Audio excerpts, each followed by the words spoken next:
Bonjour, je suis Monsieur Foalengloff René, concepteur, développeur informatique, développeur logiciel, administrateur de bases de données.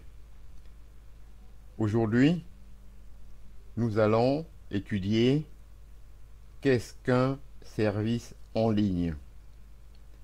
À l'aube d'Internet, les premiers services en ligne étaient les sites vitrines et les boutiques en ligne, mais très peu de services utiles.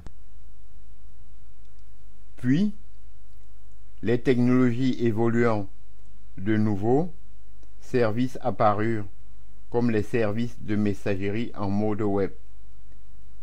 Et depuis, on trouve une multitude de services vraiment utiles. Les plus complexes étant les réseaux sociaux. À l'heure actuelle, la technologie permet de réaliser des applications en ligne, aussi performantes que des logiciels de bureau. Suivant les technologies utilisées comme Flash ou son concurrent Silverlight. On arrive à concevoir des interfaces encore plus ergonomiques et plus esthétiques, mais aussi rapides. Les grands éditeurs comme Microsoft ont lancé Software plus Service, alors que d'autres parlent du Software as a Service, SAS. Mais que cachent tous ces termes qui semblent nouveaux? Le principe du SaaS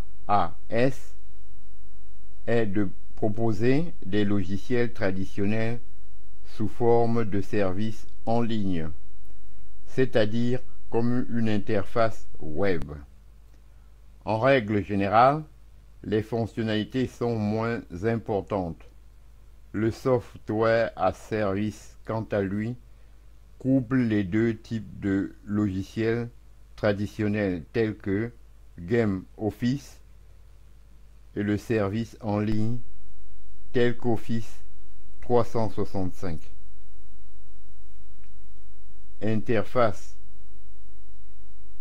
compatibilité en ligne, des gestions commerciales en ligne, des systèmes de facturation, des CRMS en mode web, des applications d'archivage, des logiciels de traitement de texte, des diaporamas.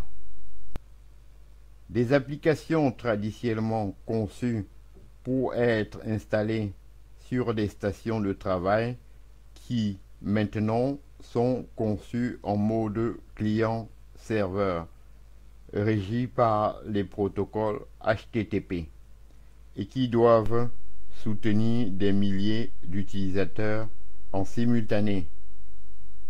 Il est donc finalement plus complexe de réaliser une application en ligne que de réaliser des logiciels de bureau, car elle réunit plusieurs compétences: la programmation, le design, l'intégration graphique, le marketing, le référencement, l'hébergement, l'administration des ressources serveurs.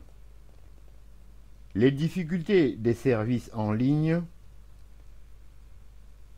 La difficulté des services en ligne est de pouvoir répondre à un grand nombre d'utilisateurs sans qu'ils ressentent un ralentissement de l'interface.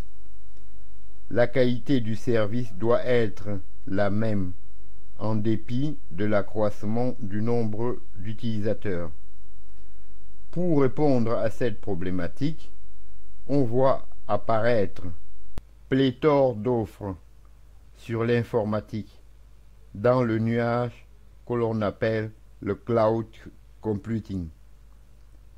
On entre dans l'ère de l'industrialisation des ressources informatiques. Pour développer un service en ligne, on peut acheter un serveur dédié, mais il faut, si le service est un succès, lui associer plusieurs serveurs dédiés, les installer, les configurer, programmer d'une certaine façon pour profiter des ressources de tous les serveurs. L'avantage est la maîtrise des coûts.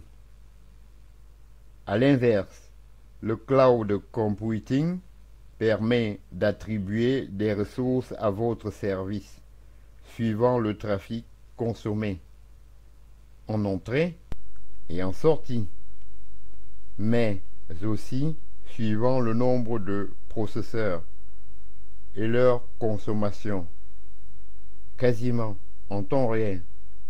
Pour les services en ligne, on n'a plus besoin d'avoir des compétences pour installer et paramétrer de façon optimale des serveurs. Mais on se trouve face à une problématique. Comment estimer le coût à la consommation? Ainsi, j'en ai terminé avec l'explication des services en ligne. Je vous en remercie.